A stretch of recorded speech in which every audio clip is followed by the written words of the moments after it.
Welcome, everybody. Sorry, we're getting started a minute or two late here. My name is Roger Berkowitz. I'm the founder and academic director of the Hannah Arendt Center at Bard College. And welcome to the virtual reading group. We are continuing to read Hannah Arendt's The Jewish Writings. This is a book that of long essays, mostly written in the 1940s. We're now in about 1944. We will finish the 1940s this semester, just so you know, or by December. And then we'll have a decision to make whether we read the few essays, scattered essays on the Jewish writings in the 50s and 60s. There's not many, or we start a new book. And maybe at the end of the session today or in the chat, you guys can talk about what you'd like to do. We've been reading this for the last 3.5 months. It's been great. The question is, do we want to keep going with this book into the next semester, or start another book, and what people have in mind? So, as you are listening and think about it, if you have ideas, you can put them in the chat. Is the chat not working? Everyone, can anyone directly? Yeah, I think it is. Okay. Please do be nice to each other in the chat. But we'll keep that going. All right. So this is the essay we're reading for today is called Zionism Reconsidered. It was published in 1944 in the journal Menorah. And it has the, it has the distinction of being one of those sort of renowned Arendt essays for being somewhat controversial, along with the reflections on Iraq and Eichmann in Jerusalem. This is one that I think, is, at least by many people, especially many Zionists, considered to be one of her infamous essays.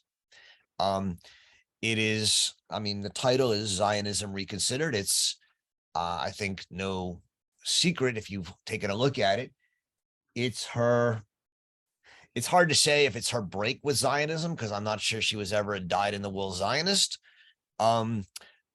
She did go to Zionist congresses. She did work for Zionist organizations. She, I don't think, ever identified herself as a full-on Zionist, but she was someone who believed in the need for Jewish politics. She believed that this diasporic people that was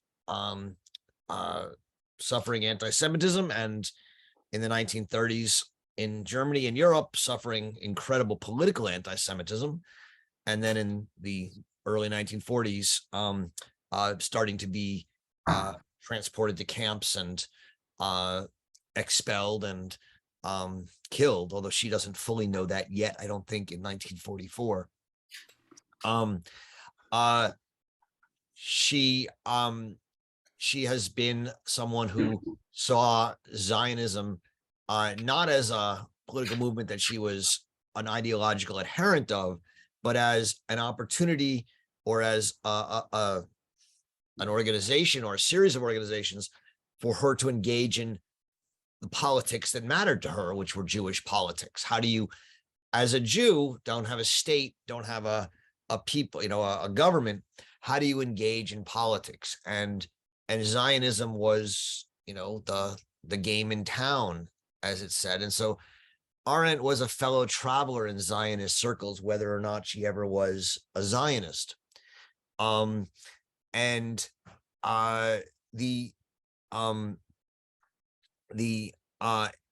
This essay, written in 1944, comes at a time in which, as she says in the very beginning, the World Zionist Organization had met in Atlantic City in New Jersey, and had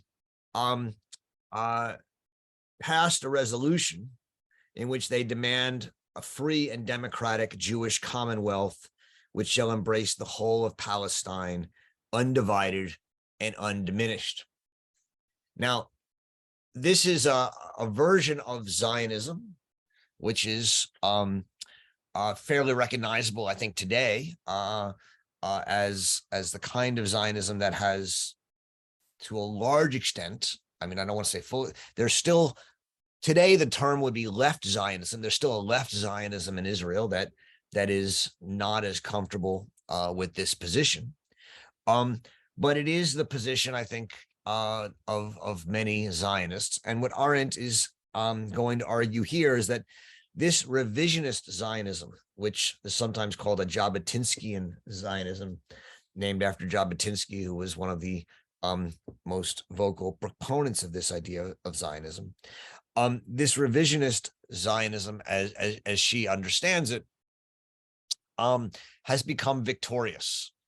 It doesn't even in the Atlantic City minutes, they don't even mention the Arabs as they had in the 1942 World Zionist Congress, where they at least talked about the Arabs as having to be a minority population. Here, where they call for a free and democratic Jewish commonwealth, which shall embrace the whole of Palestine, they don't even mention the Arabs. And so she says that this was a deadly blow to those who have tirelessly preached the necessity of an understanding between the Arab and the Jewish peoples. I mean, who are those? I mean, they're people like her. They're people in what would be called labor Zionism or left Zionism. People who said, look, we want Jews to have a place in Palestine or Israel, but we also want to live with our Arab brothers, and we want to and sisters, and we want to figure out a way to live together in peace. This was one branch of Zionism. What she's saying writing this in 1944, right after this Atlantic City World Zionist Organization Congress, is that that Zionism is over, and that the revisionist Zionism has won. And that by stating that they want the whole of the land, she says that the Zionists have abandoned any commerce, any communication with Arabs. And she says the result of this is the Zionists will no longer be trusted. And she says the Zionists have thus done their best to create an insoluble and tragic conflict. Now, you can see where this is going to be controversial, right? You know, left Zionists today, left Jews or Zionist critics today have pointed to this essay for now 70 years to say, look, it was pretty obvious what was coming down the pike. Arendt saw it. She wasn't the only one. And that the Zionist determination to make Israel into a Jewish state that would have no place for Arabs in any meaningful way was destined to create, as she calls it, a tragedy, an insoluble, tragic conflict. And, you know, people have pointed out that she was clearly right on this regard. Now, she was also clearly wrong in one sense. She says on page 344, the second page, after saying that this was cause an insoluble, tragic conflict, which I think is undeniably right. Whatever you think of who should be, win, it has created an insoluble, tragic conflict. It's certainly not been solved in the last 70 years and doesn't look like it will be solved anytime soon. But she then says it would certainly be very naive to believe that such a cutting, namely a cutting of the Gordian knot to solve this problem, would be invariably to the Jewish advantage, right? She thinks that in all likelihood, this is going to hurt the Jews because she thinks the Arabs are more numerous, better armed, and all around the Jews, and that the Arabs will, in the end, defeat the Jews, and the Jews who are really fully dependent upon large powers, at this time, the UK, later either the United States or the Soviet Union will be left to be massacred by the Arabs.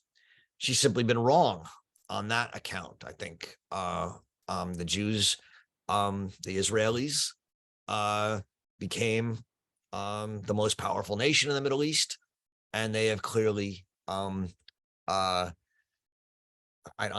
they've won 2 wars. They've clearly established themselves as the dominant power in the area.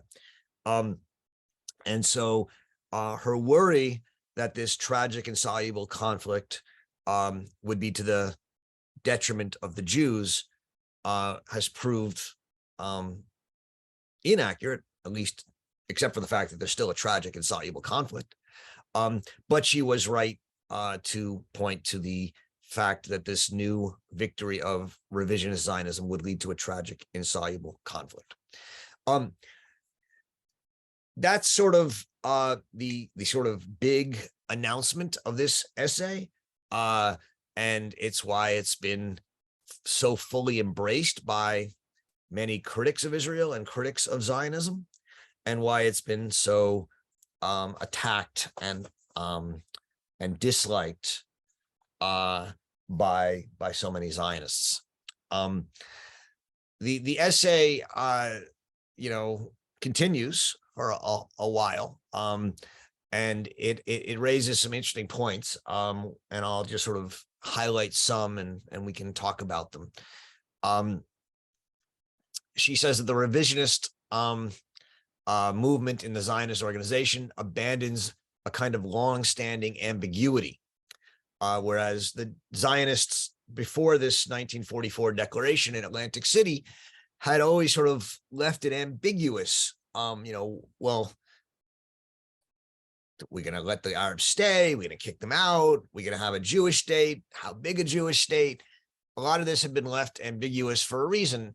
And you can sort of think about the current United States ambiguity with regards to Taiwan, right? To what extent will we defend Taiwan? Won't we defend Taiwan? There's a certain advantage to strategic ambiguity. And the Zionists had been strategically ambiguous for many years, but now she says that is over.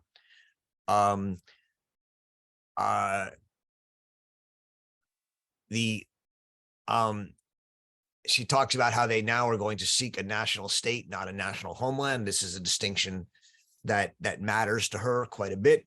We can ask ourselves what it would mean to have a national homeland without a national state.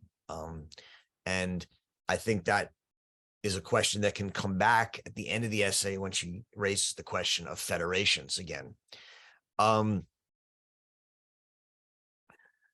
In part 3, she says that Zionism was fathered by 2 different ideologies, socialism and nationalism. The socialist foundations of Zionism came from the East, from Eastern Europe, where you had masses of poor and often oppressed and discriminated against Jews who wanted to settle in a homeland where they could escape that persecution. They largely were not political, as she understands it. They were seeking, they were the beginnings of the labor movement and the kibbutzes, and they created what she calls islands of perfection, these kibbutzim, where they could live and not have to engage in politics. And yet, she says these socialist Jews over time became passive supporters of the new revisionist Zionism, which she calls a national chauvinism here. In part 4, she talks about the fact that this left the field of politics to the political Zionists, who were often assimilated, educated elites from Central Europe. She has, as you know at this point very little kind things to say about these folks. About them, she says two things: that assimilation became an ideology, insofar as somehow they came to they convinced themselves that they could both assimilate and not commit suicide as Jews. And she says this was clearly something that couldn't happen. And as a result, it was an ideology. It was escape from the facts. It was a belief in something that just simply was unreal. Similarly, Zionism became an ideology because it assumed a kind of eternal anti-Semitism, which would always be there, and embraced it, and thus came to, in a sense, need and even value anti-Semitism, which she thought was ridiculous and dangerous, a dangerous game. But it became an ideological embrace of anti-Semitism as a necessary part of Zionism. In part 5, she says that Zionism is an elite movement of assimilated intellectuals again, and what they most wanted was to be normal, to assimilate into the world, and to be normal, they decided they needed a state, and specifically a nation state. In part 6, she says that Zionism embraced anti-Semitism as natural and eternal. They took anti-Semitic parties as genuine and not worth opposing. And the only genuine Zionist contribution to historical philosophy, she says, is that you need an enemy to hold a people together. They need anti-Semitism to do so. Part 7, she says that the only political alternative to either Zionism or assimilation would have been to organize the Jewish masses and make them into a political force, to actually, in a sense, become democratic, which she thought neither the assimilationists nor the Zionists were interested in doing. The only Jewish leader that she thought really engaged in that attempt was someone named Bernard Lazare, a famous French Jewish leader, who was quickly kicked out of the Zionist organizations for trying to do so. Section 8 is about the potential of American Jewry to change the Zionist movement. And section 9, she says the most important new experience of the Jewish people is again concerned with anti-Semitism. Wherever politics are centered around the race concept, the Jews will be in the center of hostility, she says on 371.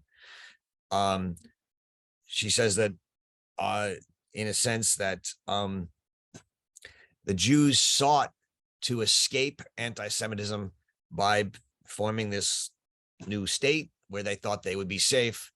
And this was a folly because anti-Semitism, if it's allowed to grow, if you simply say, we want to encourage anti-Semitism because then everyone will come to Israel, we can be safe and build Israel, eventually the world will become anti-Semitic enough that Israel will be in danger. That's her point here in section 9. She ends section 9, however, with this one paragraph that says very little and yet has been maybe one of the more cited parts of Arendt's work in recent years as people have looked for hope in her writing. So at the bottom of 371, she says, for Jews, however, there is only too little reason for rejoicing in the decline of the national state and nationalism. We cannot foretell the next steps of human history, but the alternatives seem to be clear. The resurgent problem of how to organize politically will be solved by adopting either the form of empires or the form of federations.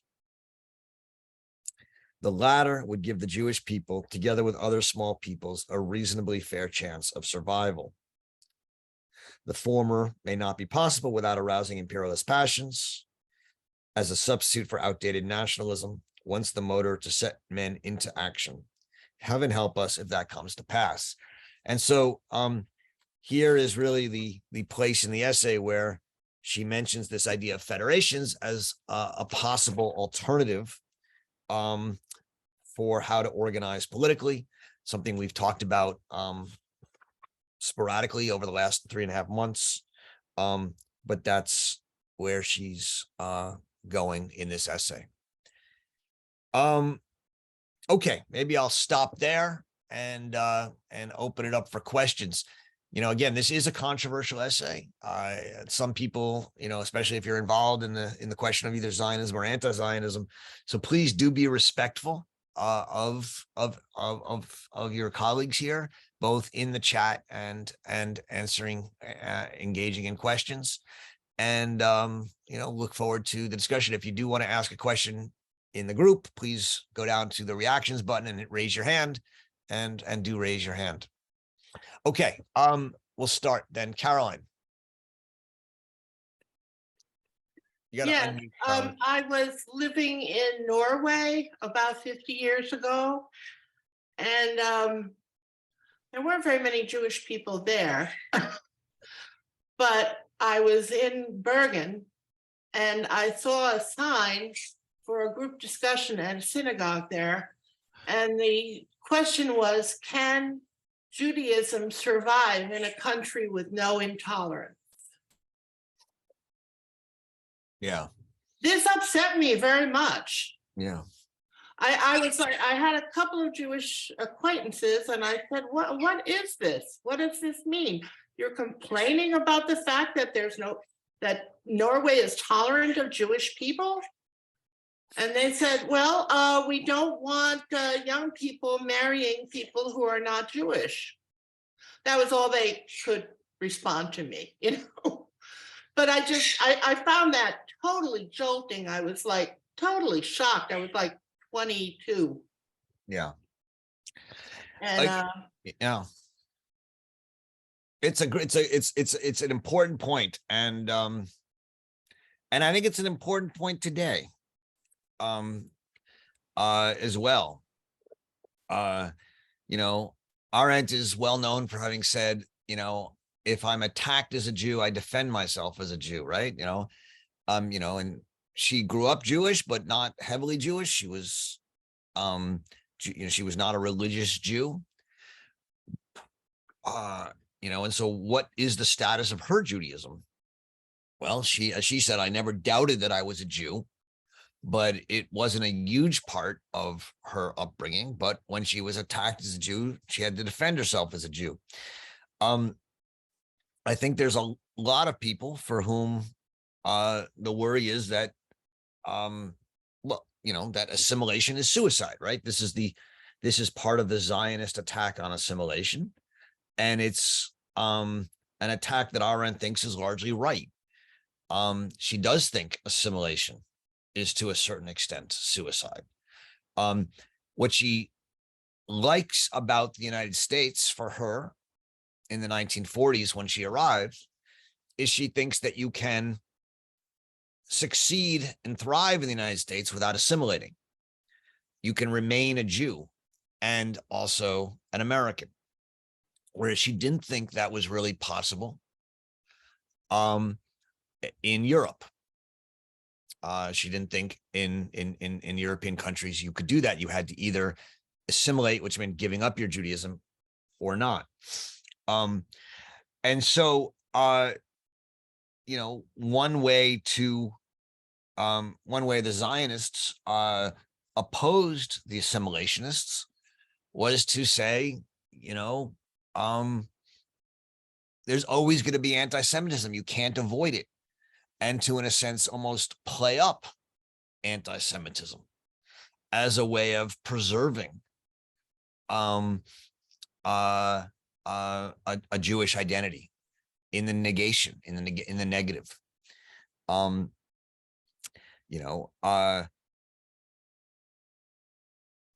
think there's an argument among Jews today, to what extent that's true. I mean, Tom Stoppard just gave an interview in the New York Times this week. I don't know how many of you saw it. Tom Stoppard, the great playwright whose wonderful new play Leopoldstadt is playing in New York right now. And, he said that when he wrote Leopoldstadt, which is about loosely based on his family's story in Vienna in the 1920s and 30s and 40s. He didn't think contemporary anti-Semitism was such a big problem. And, in the last 3 years since he wrote it and it's now being produced on Broadway, he says the whole play's meaning has changed for him. I think there's a real question for a lot of people to what extent anti-Semitism is now virulently coming back, and it is in many ways. And I think many Jews have different reactions to that, and to how important that is, how bad it is, or not. I think there's a wide range of disagreements. Some Jews want it because they think that will bring back Judaism. That's a kind of, in Arendt's reading, at least in the 1940s, that's a kind of Zionist account, right? That you need anti-Semitism in order to support Zionism or support a more distinctive Judaism. So yeah, I think that's the case. I mean, we can put this into other groups as well, right? You need a kind of sexism, or you need a kind of racism. You need to find these things in order to hold on to and resist the kind of assimilating tendencies that one has. And I think these are important arguments that need to be made. But you're right, it is and so Arendt's view of this is ridiculous. You shouldn't ever try and promote anti-Semitism. You shouldn't ever try and promote racism. You shouldn't ever try and promote sexism in order to hold on to these identities. She says you have to politically attack these corrosive ideologies. And that's what she's arguing here in this essay. So thank you. Alan. Yeah, thanks. Hold on. Thanks for calling on me. My note in the chat was a little garbled regarding Jabotinsky. First of all, Jabotinsky was dead for 4 years by the time Arendt wrote that article. Yeah. And I don't know really how much she had considered his perspective, much less legitimized it. And in retrospect, it certainly can be said that Jabotinsky was correct in a lot of his analyses. Again, as I pointed out in my note, Jabotinsky was not unfamiliar with the Arabs. He was the Zionist organization's representative to the Ottoman Empire, based in Turkey for some years after World War I. And he later emigrated to the Yeshuv in Palestine, where he would have gotten to know quite well where the local Arabs were coming from. And he treated them actually quite respectfully in his writing. He said they are never going to accept Jewish hegemony in any kind of Zionist state. And if we're going to accomplish this state securely and safely, we have to absolutely, infallibly defeat them militarily, to the point that they realize the Jews are here to say and here in command to say. And I would say that events have pretty much borne that out. Also, when, as I pointed out in my comment, when Arendt wrote that article, I think it was completely unimaginable to her that within a 2 or 3 month period in 1944, assuming she didn't already know about it, the entire Hungarian Jewish community, which was extremely highly regarded and quasi-assimilated, but had a very strong Jewish identity, were deported. 500,000 of them were deported in a matter of a month or two and murdered at Auschwitz almost invariably.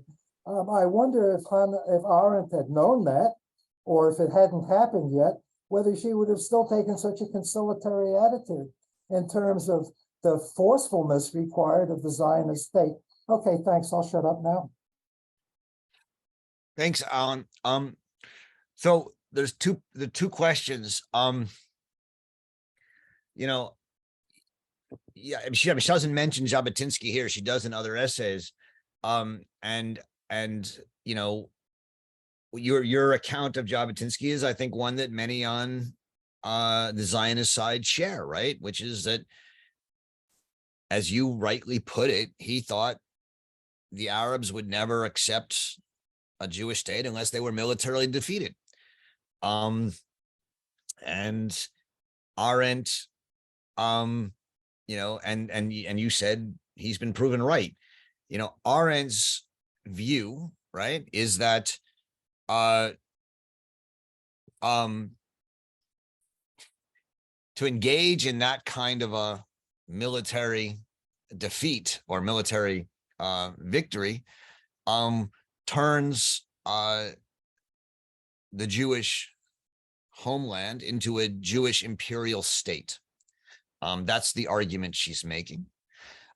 It is a state driven by what she calls assimilated intellectual elites who want to live normally like other assimilated elites around the world and have their own nation state that includes a military protections and everything else. And the point I take you to be making, Alan, is what's wrong with that? Everyone else has one. Why can't we? And I think that's very much at least some of the Zionist argument. And I don't think, and I think it's got a point. She disagreed with it. She thought that it was not representing the masses of Jews. She thought it was not representing the Jews that weren't political, that weren't seeking to create a Jewish state that would advantage an elite. And she thought it also would lead to a tragic and insoluble solution. So while Jabotinsky may have been right, I think he was, well, I don't know. He could at least argue he was, that the Arabs wouldn't have accepted Judaism unless they were military defeated. I mean, Arendt has been proven right to say that this has led to a situation of tragic and insoluble solution for the next 70 years. Maybe they can both be right. On your second question, I'm blanking on it. Oh God. What was the second question Alan asked? Something to do with Hungary. With what?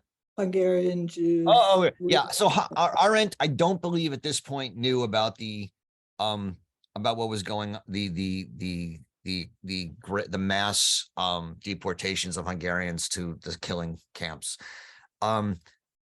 There's a famous report that was smuggled out, I think in the late 44. Someone can remind me of it, that she read at that time. And that's when she started to really realize what was going on. I mean, I think she knew something was going on, but I don't think she knew the full extent of it. That said, I don't know that that would have changed her mind about this. I mean, in fact, one of the things she's deeply throughout her writing suspicious of and upset by is the willingness of the Zionist organizations to negotiate with Hitler and negotiate with Nazis in order to protect some Jews. But again, her view is that kind of effort, even in extremists, is a kind of legitimating effort that comes from a sort of making peace with anti-Semitism in the world in order to preserve the state of Israel as a refuge. What her view is, in the end, you could be a refuge, but if you allow Nazism and anti-Semitism to spread around the world, you'll end up dying anyway. So that kind of compromise is for her not only it was both dangerous and disastrous. So yeah, I don't think it would have made much of a difference, although I don't think she yet knew about it, but I don't know for sure. Hannah. Hello, can you hear me? Yeah. Yeah, it's just such her opposition to nationalism was so strong. But it seems to me in terms of realpolitik that it just lost, that the nation, that nationalism hasn't disappeared. I don't think it will. And so I think But I think she understood and was right that Herzl was mistaken in thinking that Jews could get sovereignty on the cheap. They couldn't. And, in a sense, really, you can only win sovereignty by war almost. The UN may have declared Israel a state in 48, but immediately there was war. And how did Israel exactly stay a state? Well, it stayed a state by winning. So Herzl was wrong. Arendt was right about that. She was also right that there would be perpetual tragic conflict because you have minority ruling majority at the beginning, and then now you've got a minority, an unequal, no full rights. No full rights of citizenship. I mean, there are 2 million Arabs are Israeli citizens, but even they don't serve in the army, right? Or do the 2 million Arab citizens, they do serve in the army, right? Or they don't? They're allowed to. Okay. They don't by mutual Okay. by mutual agreement. Right, but the whole, so I think, realpolitik just I don't understand Arendt in a way, continuing this sort of romance with the homeland. It's such a sort of bizarre romantic notion, as if, tell me, where in the world is there a safe homeland that is not an actual nation? It's a little odd considering what a genius she was. So I find that really odd. And it's also interesting to look at the Abrahamic Accords. Yesterday, I was cleaning the kitchen and turned on the Jewish Broadcasting Network and had the most amazing interview with David Friedman, who was, of course, very much on the right, who was Israel's ambassador under Trump. Very much on the right, but he talked about, it was very interesting to hear what he had to say. Netanyahu's attitude right now, what the right feels in Israel is there's no, the two-state solution is just not operative right now. And that was what the Abrahamic Accords are all about, or were all about, which was, we will go ahead and make peace where we can. We will make peace with UAE. We'll make peace with Bahrain. We will make peace with, I think it's Sudan and Morocco. I can't remember. I think those are the countries. And, maybe and we will try to make the lives of the Palestinians as good as we can, wherever they will take our largesse, our money, our goodwill, our extension of further rights to them, although not complete rights of citizen, because they don't have them and they aren't being offered them. But, well, they are being offered them, but they were not being offered another state with the ability to have an arms and a military, et cetera. So the whole thrust of the Abrahamic Accords was, we'll go make peace with the Arabs that we can make peace with. And, maybe then, after we succeed here, maybe the Palestinians will say, oh, geez, we're the only ones that aren't doing it. And, we've made a cold peace with Egypt. And personally, I think it's a very interesting thing. I think the media has completely paid attention to it. I saw the most fascinating photograph yesterday in Haaretz, which I'm loath to read in general, but finally decided I had to for various reasons. And so there's this picture of Ben-Gvir, who horrifies the American Jews to the extent that I have never, ever seen such calls for abandoning all ties with Israel, et cetera, but that's another story. Anyway, a most amazing photograph of Ben-Gvir, who is called a Kahanist, shaking the most incredible grasp of hands in friendship with the visiting UAE, a visiting UAE official. And I am not here in any way to defend or not defend Ben-Gvir. I did find it interesting that David Friedland says that, this is not your democracy, American Jews. This is the Israelis' democracy. They've voted for now. You think it's the apocalypse. But, we got through Trump. He didn't say that. I'm saying that, whether the hideous things that they're thinking that these ministers now, these very far-right ministers such as Gavur are going to come to pass is a whole other question. But what I found so fascinating was the hand grasp that the Arab from the UAE gave, the Arab Muslim gave to Ben Gavur. And what it struck me most was power. The right says that in the Middle East, the best way to make peace is through power, because that's what they respect. That's what the Arabs respect. And and it was such an amazing photograph. I feel like showing it to people.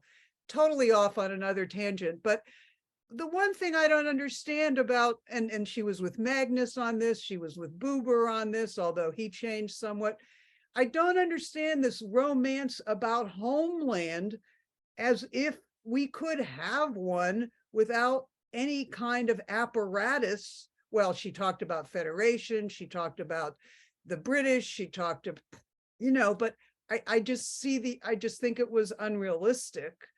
But I do think she really saw where Herzl did not, that sovereignty ain't cheap. Yeah. Thank you. I think you've brought up, I think, some of the radical difficulties that these issues lead us to. I think you're right to say sovereignty ain't cheap. She saw that. I think you're right to say that she may have been right that it led to a tragedy, but she was also probably naive to think that you could have had a homeland and that would have been a safe place for the Jews. You're right also to say that her semi thought out solution to this was something like a federation. But it's not, what do you do with that, right? And is it really a what she's saying is, look, our political system now is caught, right, between a nation state system, which has shown itself to be the victory of the nation over the state, and thus a system in which wherever there's a nation state, you're going to have first and second class citizens, and thus a kind of internal imperialism that will probably also lead to external imperialism. And writing in the 1940s, she's like, that's bad. Right. And she says, the only seemingly other option is a kind of, as utopian federal system where you have homelands and then sort of federated state structural systems that protect people, but that people live in homelands. And that seems pretty utopian. And so, one thing to say is Arendt is not a foreign policy analyst, right? She's not out there to say, here's what we should do. She's not a talking head. She's laying out to the best of her ability what she sees the options to be. One is bad and the other is utopian. And I guess what she would like is that we somehow work towards the utopian to make it less utopian. But I don't think I think there's it's interesting. There's an enormous amount of interest in Arendt's federalism right now, and for good reasons. And I'm interested in it. I've written a fair bit about it. Oh. But the question is, I think a lot of the interest, she didn't write that much about it. She has it in paragraphs here or there. In this essay, it's in 2 sentences. It's an idea, and that's all it is. Now, the one place where she really writes about it is not in this, is in the context of the United States government in On Revolution, where she has 2 whole chapters on it. Oh, But that's not a federation in this sense. That's federalism as a principle of non-sovereignty in a non-nation state. And that's related to her constitutionalism. And I think that's the place to look for it. But how that would work in international affairs is a very different question. And I think you're right to be skeptical of it. And yet I don't think that in any way takes away from her critique of the nation state and its imperial tendencies. So, right. Thank you. Right. yep. James. Oh boy, I'm getting in trouble now. All right, let's hear it. The thing that strikes me, this book has been driving me insane. And I'm finally realizing everything that she's writing was written at a time when reality created perception. In the last, few decades, now we enter a time when perception is creating reality. You alluded to it a few minutes ago. Other organizations that, in order for their identity to be established, they need to see themselves in conflict with other. In order for an entity or an organization to gain momentum and identity in space, it needs to see itself in opposition to another, right?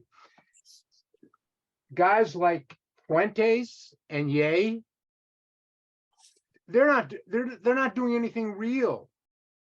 They're using perception to boost their reality, boost their business, boost their profile. That's where their money's at. Oh, James, I'm just going to stop you. I mean, Ye has lost $1 billion in the last month. Do you think that's where his money's at? I think he's pulling it out of another orifice. But these people are making mistakes along these lines where they think that in order to create attention, they need to create tension. And we've been living in this recent history where, I mean, some of the things that Arendt's saying here, where ideology is not stronger for some people than realities, should now be blown to bits. We find old mentality of enslaved peoples, the belief that does not pay to fight back, that one must dodge and escape in order to survive. Whoa, beautiful, beautiful. And I'm sitting here looking for, where am I in this world? I'm not Native American. I'm not Jewish. I'm not Christian. I'm not evangelical. What am I? What am I in this world? And is this the same world that Hannah Arendt is in? I don't know. There's so many things, that so many organizations now that need to see themselves in opposition to others to create their identity. It's just an observation. Yeah, thanks. I mean, look, I think the idea of having an enemy has always been there, right? I mean, the Greeks called anyone else barbarians. Carl Schmitt said all politics is about the friend and enemy. The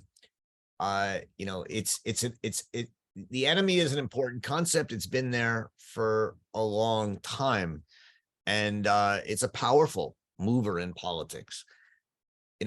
What is Arendt saying about that here in this essay? It's actually a complicated and nuanced argument, if I understand it.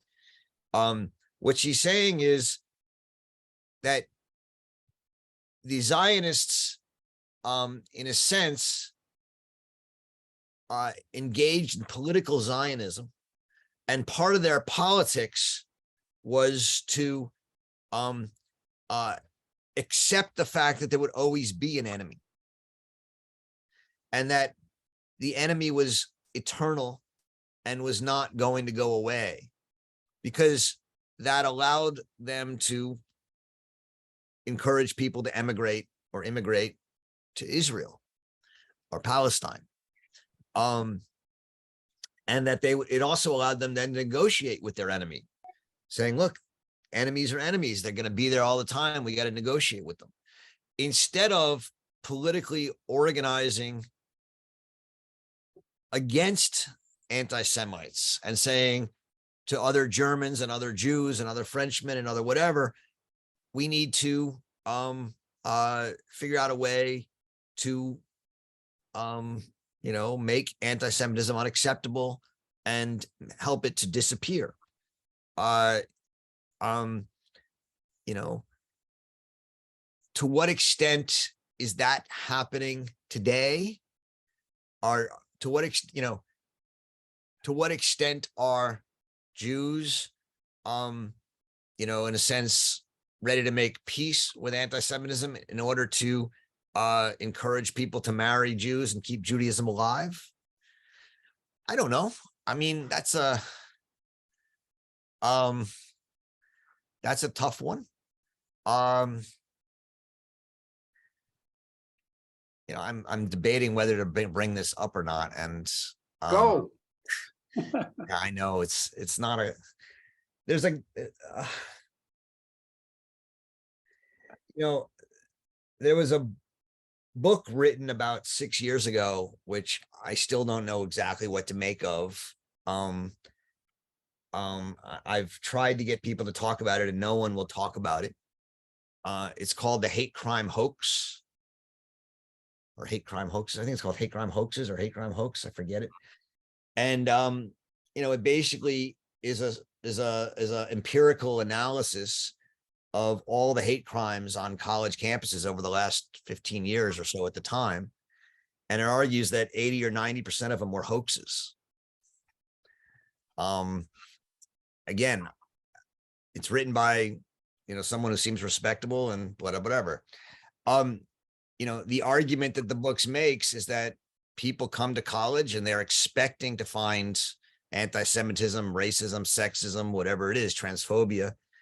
And when they don't find enough of it, they make up hate crimes in order to fit into their expectations and ideologies.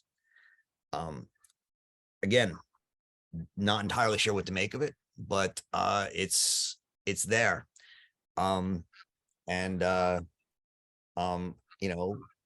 There's a way in which it feels almost more comfortable to know that there are anti-Semites out there, because then you can be a Jew, and that's. Can you say that again? We're more comfortable. I think that for some people, it's more comfortable to know that there are people out there who are against you, because then you feel more justified in your positions and you feel a need to be a Jew, and you can say things like, we need to keep the Jewish religion alive. It's a fairly What you just said, that transaction seems to be all over our society now, everywhere. Well, I think there's some of it, and I think that's exactly what Arendt is here charging the Zionists with, right? That the Zionists are playing that devil's bargain. And it is a devil's bargain. Thank you. Vigdis. Yes, I think there's a lot interesting in this piece, though, in many ways, both to nationalism and identity and double citizenship, and to what you just talked about. I've just started to read a book that's called Hate Incorporated, and why today's media, I mean, that is, so if you see it in the media today, it's very much us and them all over, and it's kind of making this split.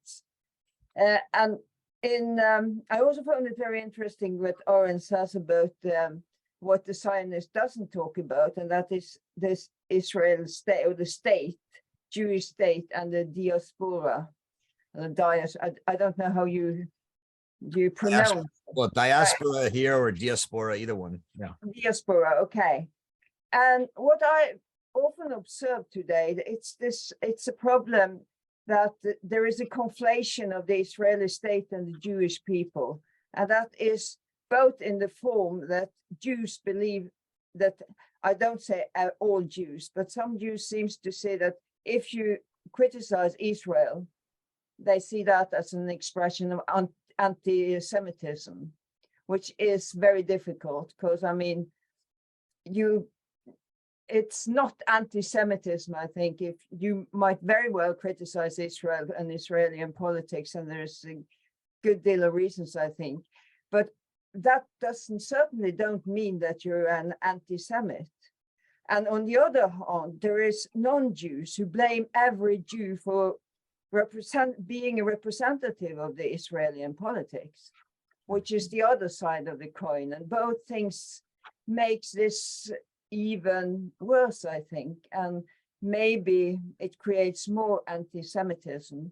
And I wonder if this also was something Arendt was thinking about when she took up this about there will be, because she is pretty clear that all Jews could never move to an Israeli state or the new Jewish state, because just there wouldn't be room for that. There's so many more Jews. And you have a lot of Jews that didn't want to move to Israel too, especially what she writes about in American Jews.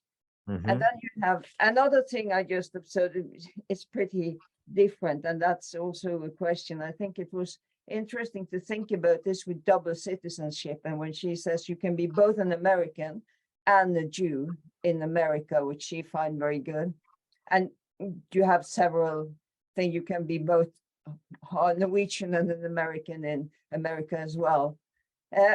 And I thought of Ukraine today, they kind of experienced this in a backward way, because when you had the Soviet Union, they could be Ukrainians and part of Soviet Union at the same time. But no, when they then became a sovereign state, Ukraine, and now you have Russian attacking them and saying that they are not Ukrainians. That's not the people, they are Russians. So that's kind of bringing up that kind of problem in another way. I don't know quite how to relate it, but it is something with this identity related to a nation. And if you think of it, nations haven't always been. It was created in Europe, in a way, the nation state. You have a lot of nations before that, and you have like Hungary, these big states incorporating many nations. And then you got the nation states, and then you got imperialism that created, in a way, tried to create other nation states, which is something that doesn't fit so well, for instance, in Africa or in the Middle East. So there's so much into this. I don't know how clear all this was, but there is so much into identity and nation, and this to tie together a nation and state. So yeah. But the main thing I wonder is if this anti-Semitism can grow more because Jews are seen as Israelis, a representative for the Israelis, and some Jews see a critic of Israel as anti-Semitism. Right. So, I mean, look, these are a can of worms, right? Just, there's a huge debate about whether being anti-Israel is being anti-Semitic. And on one level, of course, it's not. You can criticize any state, whether it's America or Iran or Russia, and not be anti-Russian or anti-American or anti-Iranian. The reason it becomes complicated, I think, in this particular case, is that there seems to be an enormous number of people who are very interested in critiquing Israel, but not critiquing North Korea or India or America or Russia or other countries that do that have as bad, if not worse, refugee or nationalist policies. And the idea here is that, it seems that people are awfully interested in constantly harping on Israel and not on other countries. And to that extent, it would seem that the critique of Israel is not just a critique of a state or its policies, but is actually having to do with a particular state, and it's not an accident of which one. You know, people can take different opinions on that, but at least I think it's important to understand the argument that people are making.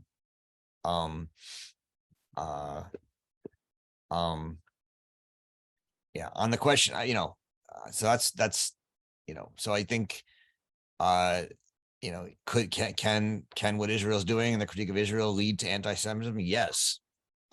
Is it sometimes anti-Semitic? Yes. Is it sometimes not anti-Semitic? Yes. But these are complicated issues that I don't know if we want to get into. Yeah, That's pretty okay. I'll leave it at there.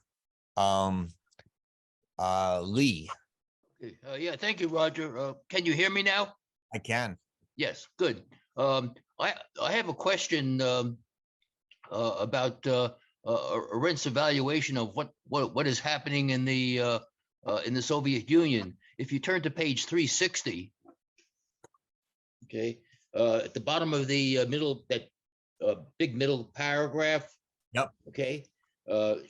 The last sentence: what every political and national movement in our time should give its utmost attention to with respect to Russia, namely its entirely new and successful approach to nationality conflicts, its new form of organizing different peoples on the basis of national equality, has been neglected by friends and foes alike. It seems that Arendt was not aware of what was happening in the Soviet Union in the 1930s. Okay, the Soviet Union under Stalin was solving the Ukrainian nationality problem by bringing about a famine in Ukraine, which killed close to 4 million people. Okay. So I don't know. I don't think that was, now I'll ask a question because I mean, I actually know a fair bit about some of this, but I'll ask you this question. Was that an attempt to get rid of the Ukrainian national problem or to get rid of the Ukrainian peasant problem and Bushmen and owning of farm and collective, I mean, you know, small farm problem, which they wanted to collectivize? Yeah, it looks like it was both. I'm referring to Anne Applebaum's book, Red Famine, in which the Soviets tried to eliminate Ukrainian nationalism at the end of World War I in the late 1920s, and more forcefully, of course, in the famines of 1933, going into 1934. Arendt also, in different contexts, was not aware of the Great Terror, with the and the number of old Bolsheviks and others who were summarily brought to trial and executed. And it's not as if the information wasn't getting out there. Ethnic Germans living in Ukraine sent letters to their relatives in Europe and America and Canada. Okay, so my question is, why does she seem to be out of touch with the major events that were taking place in the Soviet Union, and basically admiring what their propaganda was putting out?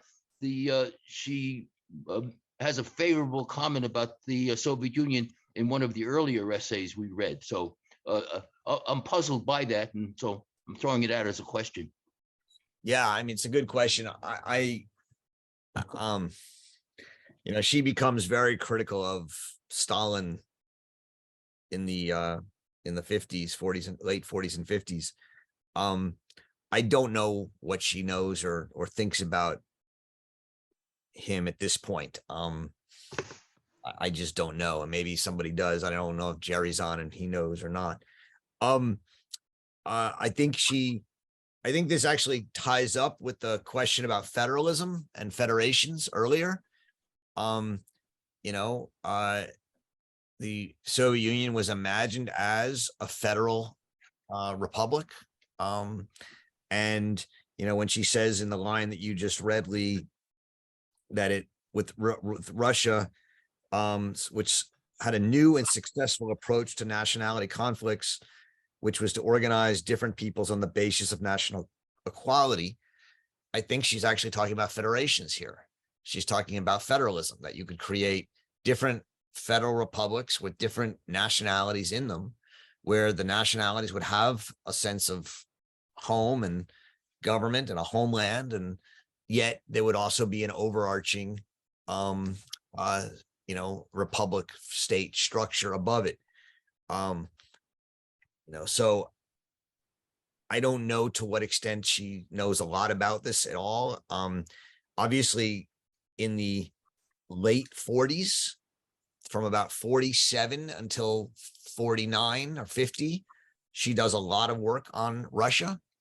And in that period rewrites the third part of The Origins of Totalitarianism to include totalitarianism in Russia, and see Russia as the other great totalitarian state along with Nazi Germany. And so she does a lot of work on it at that point. Right. That's 3 years later. I think she must know some of what's going on. I just don't know how much at this point. I think she's probably mostly consumed with the war and Jews and Nazis. And I don't know how much she knows about Russia. But I think you're right that she has a kind of idealistic view of their federal structure, and that of their policy towards the Jews, which is to not kill the Jews, but get rid of anti-Semitism. I don't know exactly what she means by that. I don't know exactly what policy she's talking about. I have to admit, it's not something I've looked into. Yeah. If Even anyone before, knows it, I'd love to know. even before the war, living in France, she could have become aware of what was happening in the Soviet Union.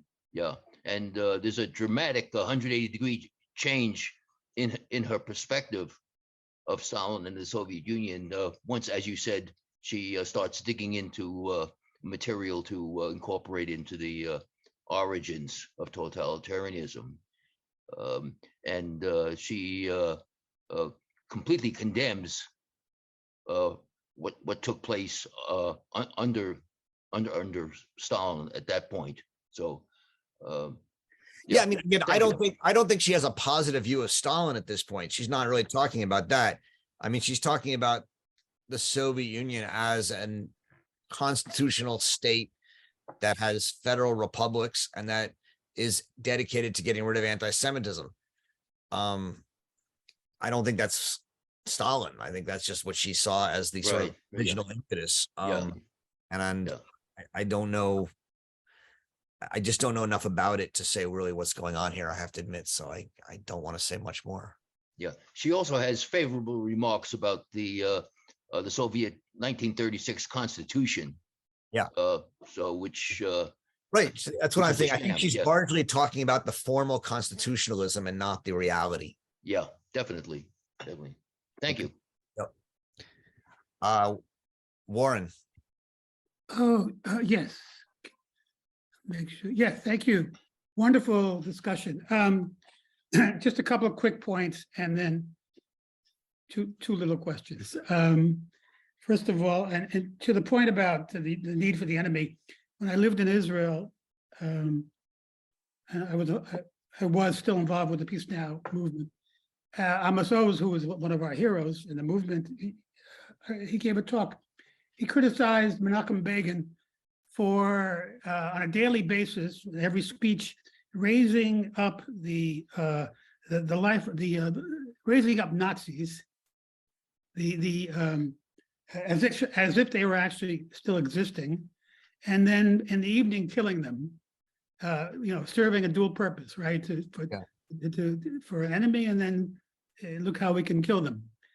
The question I have, or two questions. One is, I've been fortunate enough to work at Al-Quds University on the West Bank, and I've gotten to know a lot of Palestinians over the last, I guess, 15, 20 years. But you know, there's a wide variety of opinion among Palestinians. Some, you know, for human rights, for their own state, for a binational state, for federation. By the way, folks, if you want to go to the Peace Now, Americans for Peace Now website, there's been a number of webinars on the new federalist movements.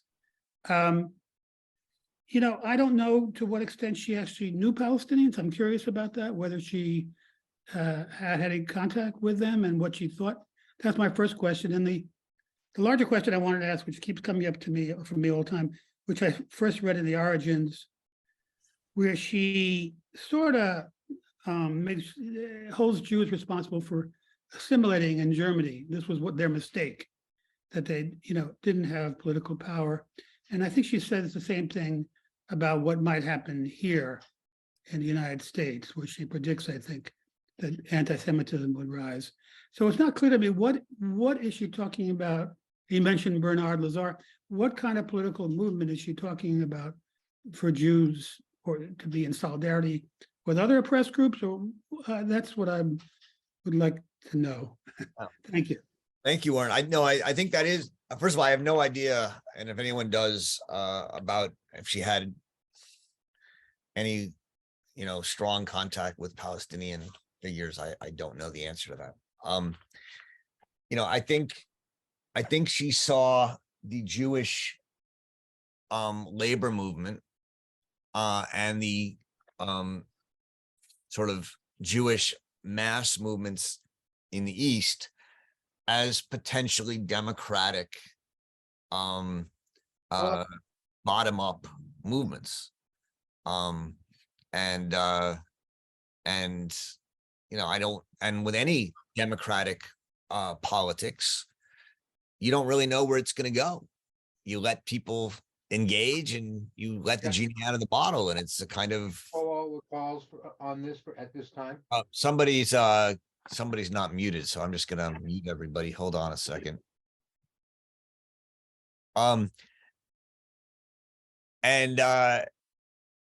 so, you know, I think she was just saying, look, the entirety of Jewish politics is being run by a very small class of technocratic elites supported by people with money. And the masses have been frozen out, and we should bring them in and become a democracy and not a technocracy. That was her argument. Where it would lead, I don't know if she has a strong sense. But that's what she was. I mean, that's her general. You know, she is someone who wants to empower the people. How about solidarity with other oppressed groups? Does she see that as a blueprint? You know, maybe. I mean, I think, you know, she's talking about a Jewish politics, right? You know, to what extent do you need a solidarity with other oppressed groups? I think that if you're going to have a Jewish politics in Israel or in Palestine, you're going to also have to have an Arab politics, and you're going to have to talk to each other and figure out a way to allow both politics to flourish. That, I think, was her idea. If you want to think of it in a federation point of view, create a Jewish homeland and let the democratic politics emerge, create an Arab homeland, let the Arab politics emerge, and then figure out a way to fit those two within a state structure, and that's the solidarity between them. Yeah, I was thinking more of the United States, actually, you know. You mean? I mean, Michael Eric Dyson wrote, I think, a wonderful piece on Jews and Blacks last week. Oh, but, I see. Yeah, but I'm thinking, you know, as a Jewish politics, would she have advocated for something, a mass movement with other groups that are. Yeah, but I don't think she would consider that a Jewish politics. She would consider that American politics. I mean, right? I mean, you know, I think the thing about America is you don't have to have a Jewish politics per se, because you can be an American and a Jew.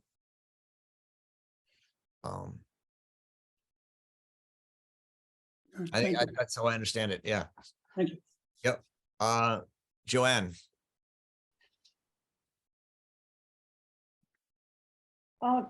Yeah, a lot of this discussion raises, for me, again, the question of Jewishness or Jewish identity. I'm not Jewish. I'm Italian American. My ex-husband was Jewish because his mother was Jewish. They survived somehow the war in Berlin by hiding out a lot, and a lot of other incredibly amazing strategies that they had. But I remember my mother-in-law saying, who's now dead, saying that until the war, well, until the 30s, she didn't think of herself as anything but a Berliner. And she was very proud of that. She was of the working class, but she was a sophisticated young woman who loved to go to the cabarets and who married a non-Jewish man, by the way. And just, you know, her family had not been Jewish, at least observant. So I keep coming up against this issue of what does it mean to be Jewish? And I've never really read I guess there isn't one definition, and that may be the problem. I guess for every individual, there is a different definition. But I just wanted to say that because as I think about this article in particular, I think about identity politics as it's practiced in the US, and I know a lot about it through gender issues, but also because of my teaching through racism. And one of the points that identity politics makes is that the issues to be resolved are on the part of the oppressors, not on the part of the oppressed. But maybe it's because of reading a book called The Jewish Writings, but it seems to me, though, I mean, this essay is just absolutely amazing to me. I thought it was brilliant. It made me cry because it's so prescient and it's so contemporary. But I just wonder if there is, in all of these essays, there's too much of an emphasis on what is it that the victims of the oppression should be doing, rather than addressing somehow the question of what the oppressors are doing. So. You know, it's a good point, and it's a point that you know, I think many people worry about when they read Arendt.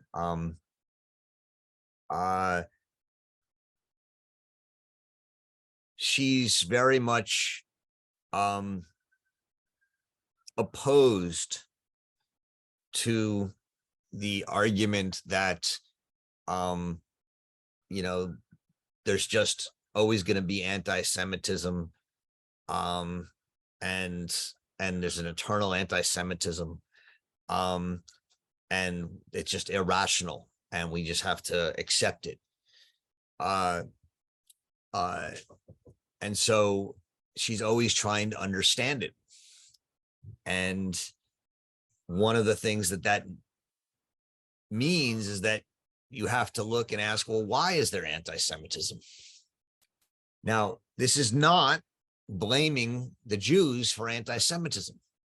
She's very clear about that. It's not the Jews' fault that there's anti-Semitism. And yet she also thinks that there's something about the Jews in some way that allows for anti-Semitism and brings it on. And so she doesn't say, therefore, the Jews have to stop doing that. But she thinks you have to understand it, and you have to understand that that this is not simply irrational. And I think there's some people who would say, well, that's blaming the victim. I don't think she is blaming them, but she is trying to say that there may be reasons for it, and we at least have to understand those reasons if we're going to fight it more politically, in a way that it matters. So these are issues that she's involved, that people have brought up in her work before, that you're bringing up. So, for example, the Jews, to the extent they think of themselves as a chosen people, right? To the extent the Nazis thought of themselves as a chosen people, the Jews were a problem. To the extent the Jews think of themselves as sort of apolitical or diasporic, they become sort of a cosmopolitan, fifth, whatever, a kind of non-national people within a nation. So, she says, look, you have to at least accept this, and you have to deal with it, and you have to make arguments, and you have to engage it as a rational thing, not as simply saying an anti-Semitism is irrational. And so she thinks we have to try and understand the reasoning of the anti-Semites. We have to understand that the anti-Semites aren't anti-Semites because they were born like with demonic anti-Semitism implanted in their heads. The anti-Semitism is there because at some point it had a reason and a rationality. Now that reason and rationality may have disappeared, and yet it's still there. And we have to, but in order to get rid of it, you can't just say bad, shut up, anti-Semites are bad. You actually have to talk, and you have to think, and you have to work to show them how their anti-Semitism doesn't fit with reality today. So that prejudice, she says, right? The only way to fight prejudice is not by saying prejudice is bad, or, we're going to punish people who are prejudiced or anything like that. You actually have to dig deep into it and show where it was founded and where it came from, and do the hard work of showing people that it's no longer meaningful. And that requires talking to people you don't want to talk to. And that requires, taking people who have opinions you really think are awful and offensive, and actually saying, look, I understand where your opinion came from, but let me explain to you why it's based on an outdated and wrong prejudice, and talking to them as human beings. And that's the kind of work she thinks needs to be done. That's what she calls politics. Yeah, I liked very much her emphasis on politics in this essay, and the claim that actually Zionism, both types, were not political enough, really. They were not, they didn't take, I guess you might say, realpolitik seriously enough. Anyway, yeah, that was my comment. All right, we're running out of time, but let me take two questions, try and keep them quick, from Peggy and Gilbert, and I'll see if I can answer them quickly. Try and just be very brief in your questions, Peggy and Gilbert. Uh-oh, I have a long list. So, all right. I'm going to just read some of these off. You can answer whatever you want to answer. So how is civilization being advanced? This is referring back to some conversations earlier. So how is civilization being advanced by nationalism, ? The idea of an enemy is a horribly bankrupt idea, which we have also relied upon in the United States since World War II, always creating, not only the United States, but we're constantly creating a new enemy to further militarism and to unify the populace, I guess, too. I'm curious about, there was a lot of talk about identity, and how does, in our contemporary world, the notions of identity compare to what, in a definition, to what Arendt concept was at the time. Because I've certainly seen in my lifetime a huge change in where you were reluctant to even consider identity, now where you are reluctant to not name and your self-identity. And I wonder too, how much does identity provide this sort of identity, or the naming of identity, or the restrictive naming of identity, provide psychological stability. And then I just wanted to say that in thinking of Arendt, I think it's what she has referred to in readings from historical readings, that the locating of pearls, and how much should we, instead of criticizing where she's gone wrong, look for the pearls in her writing. Okay, I'll stop there.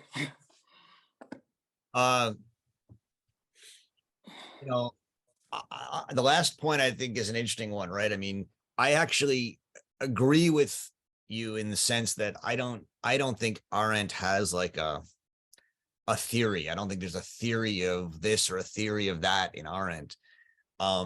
You know, there are lots of insights, there are essays, there are thoughts. And yeah, you can draw things out and you can make, you know, coherent claims, but you know, to me, one reads Arendt for provocations and insights and yeah, being provoked to do things and think things newly and radically. Can I just say one thing I had noted down is that, I may be wrong, but I see her really as an incredible, deep, yes, provocative thinker, but she's without an agenda, as I see it. And that's what is so inspiring and maybe poetical about her. Yeah. I mean, I don't know, you know, I used to think of Arendt as a thinker of freedom, and I think that that's still right. I don't think that's wrong. And whatever that means is a complicated question. I now have increasingly come to think of Arendt as a thinker of meaningfulness or meaning. And that freedom is so important for Arendt insofar as that freedom is part of what gives us meaning as human beings. But you know, if that's an agenda, I don't know. I mean, we can have an argument about that. Gilbert, try and keep it quick. You there, Gilbert? All right. We're out of time. I don't know if people have strong, you know, I'm just looking at what's left in this book to read. There's the 1960s essays are all about Eichmann, or mostly about Eichmann. And, you know, we could certainly go to that. The 1950s essays, I'm not, except for the Magnus essay, I don't know most of them. And they're short, so it's not a lot. So we could read them all if we wanted to. We're going to get through the 1940s in the next two sessions, or close to it. The question is, do people want to read the Eichmann stuff, or should we go on to another book? And I'm open to suggestions. Did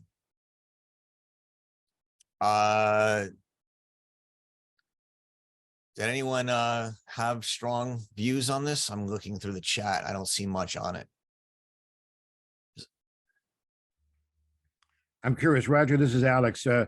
Did she write at all about, in the 1970s, about like the Yom Kippur War, or anything about Middle East diplomacy, foreign policy issues that might shed light on her earlier views about Zionism from the 40s?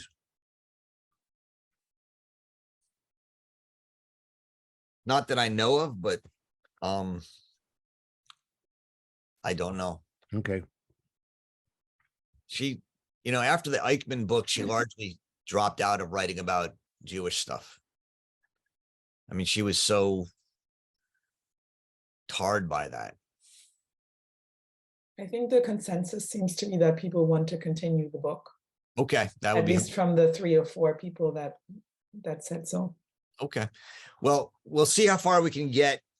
Maybe we'll tweak the readings on the schedule and read a little more and see if we can speed it up. I don't know. But yeah, I mean, it's fine. I'm happy to keep reading the book. I just thought we have a semester coming up, and sometimes it's clean to end and book and start another book. Roger, yeah. Roger, I'm wondering, is there anything, I would also like to read more of the essays, but a thing that keeps bubbling up in people's comments, there's something right now about the, what's going on with Ye and this young idiot and Trump and so on. What did she write about these questions of why are we so confused now? What is the question? Is it about identity? As a Black person, I'm so ashamed of Ye. Okay, is it, how do we, traditional pariah people are now, maybe they're always, at each other's throats. This is in American society. Is there anything that maybe we should, I mean, I think that's a subtext to a lot of the consternation I feel in people looking at Israel in the 1940s and the Palestinian question. Maybe I'm open to that. Yes. Is there something that we could be reading? I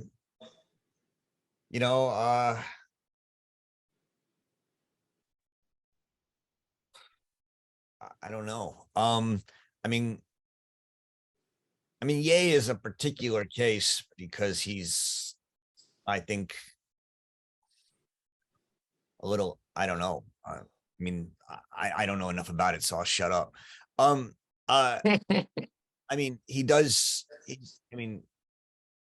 He's running for president. I don't know what to make of that. He seems a little unhinged, but maybe I'm wrong. Well, he is. He's a bipolar. So that's we what know that about. Yeah. That's what I'd heard. So I don't know. The question is not why someone like Ye would say what he's saying, because I think he's bipolar. The question is, why is someone like Ye listened to, and why do people make so much of it, whereas in other times they would just be ignored? And I think a big part of that is, well, he's on Twitter, and exactly. So that's not a question of identity. That's a question of technology and algorithms and a lot of the stuff that we actually just had a conference on, right, Enraged and Reason, right, democracy under this tyranny of social media. And I think she has a lot to say on that. But why a bipolar person would say things about Jews, I think that's sort of, bipolar people say all sorts of things. So I don't know what to read about Ye. We could read more about. Well, no, it isn't even about him, but there's something about the way this discourse, why can't we let go of Trump? Why do we care who Trump is having dinner with? And then the traditional coalition between Blacks and Jews, which many of us were so proud of coming out of the 60s, now is like a dirty divorce or something. And for all the wrong reasons, it seems. So I look to her to clarify terms and clarify some of the language we're using. And I wonder if maybe is it about language? Is it about image? And that is, so you're right. He doesn't stand up, for me, doesn't stand up for this group's study, because he's a product of something that I think we all have opinions about. What did she say about the confusion that we're feeling right now? Maybe it's too much. To read the rest of the book is great. I don't know, do we want to go back to the dirty fight she was having with other Jewish people around Eichmann? No. Is that of use to us to go into that? I'm curious about it, but I'm wondering if there's something about our own fight right now which might be more to the point, but I'm open. Roger, give us some thought, and I'll go where the group goes, and I think the essays are all fabulous. Yeah, I'll think about it. I think a lot of, the question of why we keep coming back to Trump and the Trump power of Trump, you guys sort of know where I'm coming from in this. I think that a lot of what we're doing now is fighting a war between educated elite technocrats and non-elite technocrats. And she thought, and that was really the coming battle, and that it would put all the other identity politics to shame. And I think Trump is part of that battle. And so if we want to read more about that, we could go back to read her essay on violence, which is the essay that I think Oh, yes. most talks about that. You know, I've also thought about, we haven't read in this group in a little while, The Human Condition, which would be a book that is obviously a great book of hers. Great. Definitely. We also haven't read in a while. I think On Revolution. I don't remember when we last read it. I haven't read Totalitarianism. I'm dying to. Yeah, I mean, Roger, what about her essay? And this would go to Bill's point, and it would provoke a lot of discussion. Her essay on school desegregation in America. Oh, I read that. Little Rock. I'm scared. I'm scared of those discussions. Yeah. I mean, look, yeah. just, you know, I'm writing a lot about the essay right now. It's sort of what my current project is. And you know, for those, we're going to have actually a workshop on Arendt and race in June at the Arendt Center. It's not an open thing. It's for people writing on it, but it's an issue I'm very interested in. So we can read some stuff on that if we wanted to, maybe at the end of next semester when we're in preparation for this workshop, I'll suggest that. But yeah, it's there's a lot there we could read. So we could read the 2 chapters on race and the origins of totalitarianism. We could read on violence. We could read Little Rock. We could read some of her letters that she wrote on race. That would be an interesting series of conversations that we could put together. If people were up for that. It's complicated. Yes. Yes. It's complicated, you know, but let's tell you, let me think about it. Let's you all think about it. If you have questions, if you have ideas, write me.